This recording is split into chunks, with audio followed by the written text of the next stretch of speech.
هو الغفور الرحيم.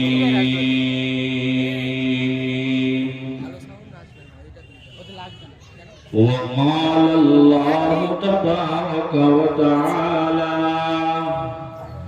إن الله لا يغفر أن يشرك به ويغفر ما دون ذلك لمن يشاء. وقال الله تبارك وتعالى: يا أيها الإنسان ما غرك بربك الكريم. وقال الله تبارك وتعالى: يا أيها الذين آمنوا اتقوا الله وكونوا مع الصادقين. صدق الله وصدق رسوله النبي الكريم. ونحن على ذلك لمن الشاهدين والشاكرين والصادقين والحمد لله رب العالمين. وقال تعالى في شان حبيبي: إن الله وملائكته يصلون على النبي يا أيها الذين آمنوا صلوا عليه وسلموا تسليما. اللهم صل وسلم وبارك على سيدنا محمد وعلى آل سيدنا محمد وبارك وسلم تسليما كثيرا كثيرا.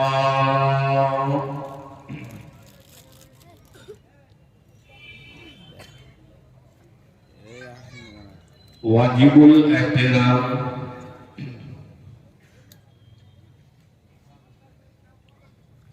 معزز مکرم علماء کرام،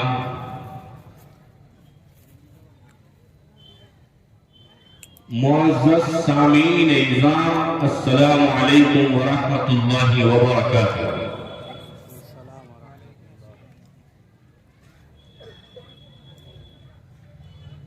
میں اور آپ سب مل کر اللہ جل شانہ کی بارگاہ صمدی میں شکر ادا کرتے ہیں کہ اللہ نے مجھے اور آپ کو دین کی نسبت پر اللہ نے جمع فرمایا۔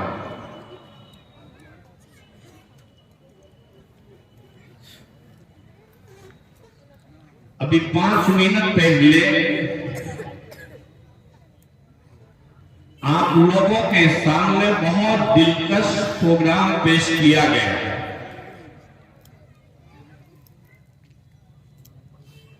جس کی برکت سے اللہ نے دل میں بات ڈالی کہ اسی مضمون کو آپ کے سامنے کھول دیا جائے۔ اس میں جو ہماری غلطیاں ہیں، جس کی بنسبت امت گمراہ اور ضلالت کی طرف جا رہی ہے، اسی کو آپ کے سامنے بیان کر دیا جائے۔ اسی لیے یہ سب کب ہوگا؟ سب سے پہلے اس بات کی وضاحت کر دو، جب میں اور آپ قرآن کو چھوڑیں گے، قرآن کی تعلیم کو چھوڑیں گے، اللہ والوں کے پاس بیٹھنا چھوڑیں گے، مدارس کا نظام چھوڑیں گے، مدارس کی بہترین ماحول کو چھوڑیں گے، تو ہم جائیں گے ضلالت کی طرف۔ جب ہمارے دوست دشمن ہو جائیں گے، شیطان ہمارے دوست ہو جائیں گے، تو جو کام ابھی وہ کر رہے تھے وہ کام ہم کریں گے۔ اسی لیے علماء فرماتے ہیں، اے مسلمان تیرے ہاتھ میں ہو قرآن، پھر بھی تو ہو پریشان یہ ہو نہیں سکتا۔ اللہ فرماتے ہیں، یا ایھا الذین آمنوا اتقوا اللہ وکونوا مع الصادقین۔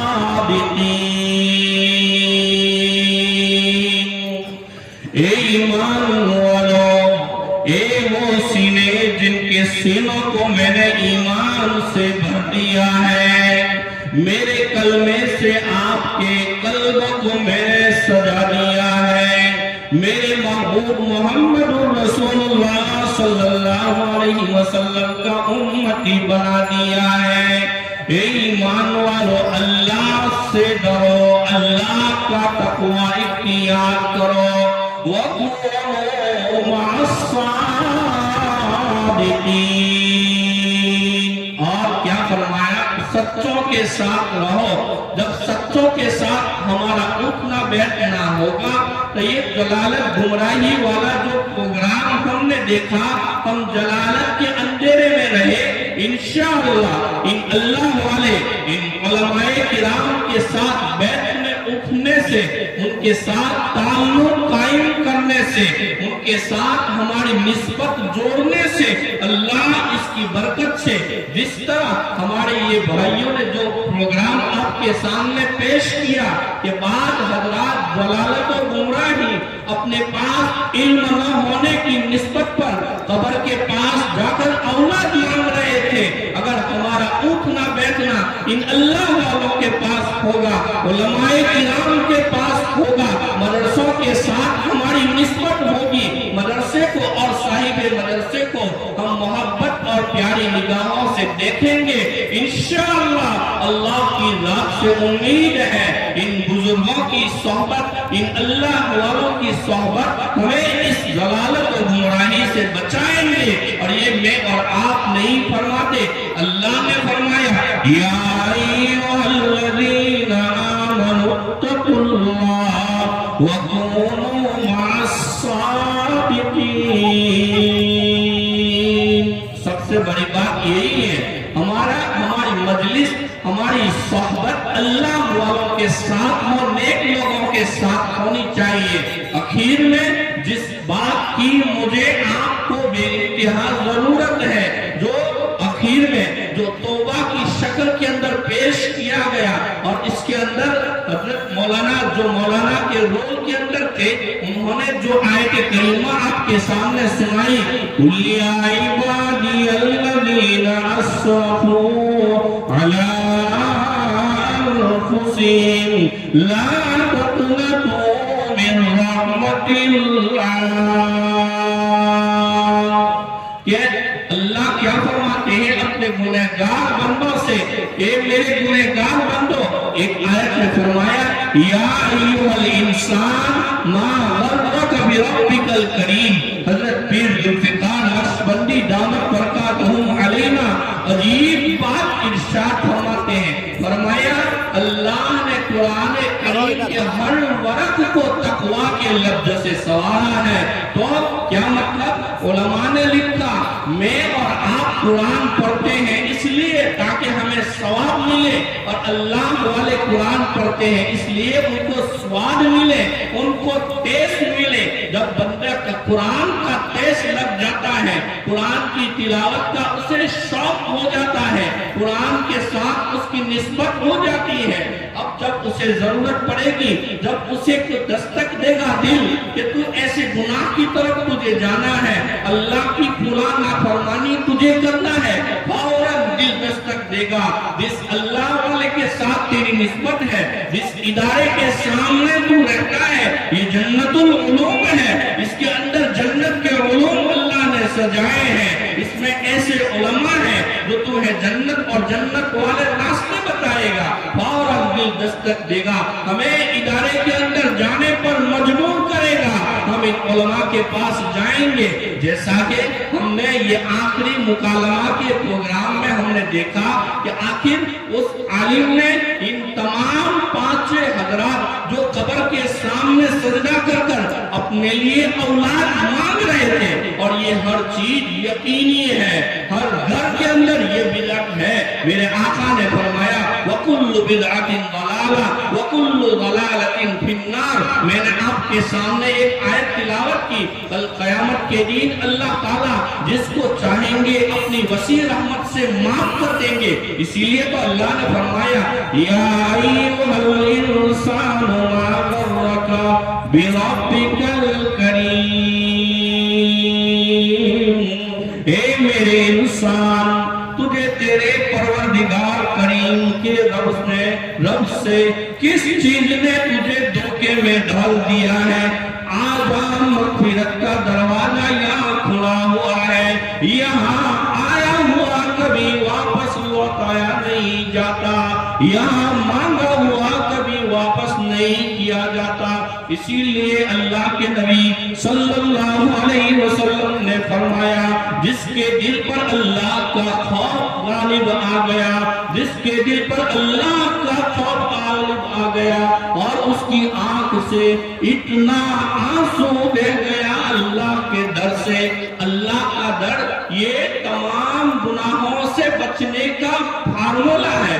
جس کے دل میں اللہ کا غم ہوگا، اللہ کا خوف ہوگا، اللہ کا ڈر ہوگا، بڑے سے بڑا مجمع ہوگا، اس کو گناہ کرنے سے اگر کوئی چیز روک سکتی ہے وہ اللہ کا خوف اور اللہ کا ڈر ہے۔ اللہ بہت قریب ہے، اللہ نے بلاتے ہیں آئیے میرے گھر پر، میں ہی پروردگار ہوں، جس پروردگار نے تمہیں پیدا کیا میں ہی اللہ ہوں۔ کہ آپ ایک ناپاک قطرے کی شکل میں باپ کی صلب سے منتقل کیے گئے تھے، آپ کو بہترین انسان ہم نے بنایا۔ اللہ فرماتے ہیں آپ کو کرمنا بنی آدم کا مزدہ ہم نے سنایا، آپ کو بہترین انسان ہم نے بنایا اور بہترین سانچے میں آپ کو ہم نے ڈالا ہے، ہم آپ کے پروردگار ہیں۔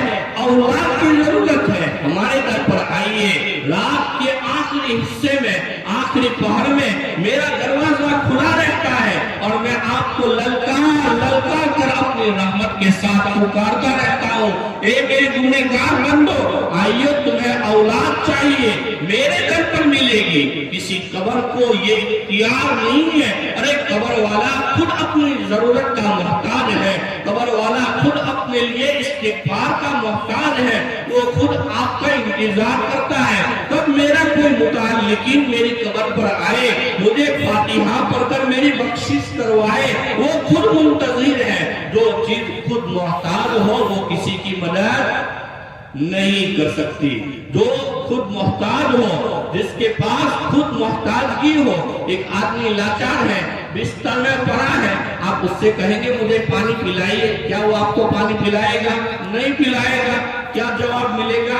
ارے میں خود محتاج ہوں، میں خود اپنے بستر سے اتر نہیں سکتا، آپ مجھے پانی پلائیے، آپ کے پانی کا میں محتاج ہوں۔ تو جو خود محتاج ہو ان کے مکالمہ کا خلاصہ یہ ہے، جو خود محتاج ہو، جو خود ضرورت مند ہو، وہ کسی کی ضرورت کو پوری نہیں کر سکتا۔ جسے اللہ کہتے ہیں، جس اللہ کا میں نے آپ نے کلمہ پڑھا، بولا اللہ بہت کریم ہے، بہت کریم ہے، وہ اللہ اتنے پیارے ہیں، علماء موجود ہیں۔ ترمذی شریف کی روایت میں آقا دو جہاں صلی اللہ علیہ وسلم حدیث قدسی ہے، اللہ خود اپنے نبی کے ذریعے یہ پیغام پہنچاتے ہیں اور مجھے اور ہم جیسے گناہگاروں کے لیے تسلی کا سامان ہے۔ ارے اللہ نے کیا فرمایا؟ کل قیامت کے دن دو نوجوان کو اللہ بلائیں گے اور انہیں کہا جائے گا اقرا